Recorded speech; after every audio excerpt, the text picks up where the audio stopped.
Hai. Okey. Tadi kereta ni horn dia bunyi sendiri tau. Tiba-tiba je, aduh, dia bunyi sendiri. Apa?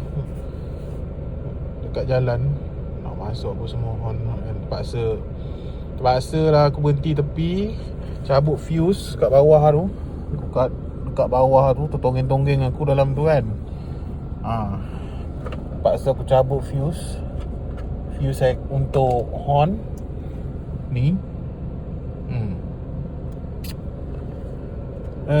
Ingatkan kenapa kan, sekali bila aku belik-belik steering ni, dah reput punya dalam dia. Dah macam pecah. Switch macam tempat horn ni dah pecah. Aku malah nak buka kan. Bila tekan-tekan ni terkeluar dah lambang ni sekali. Lambang ni boleh terkeluar. Barulah nampak dia punya plastik tu. Plastik untuk horn kot. Untuk switch horn ni dah pecah dalam.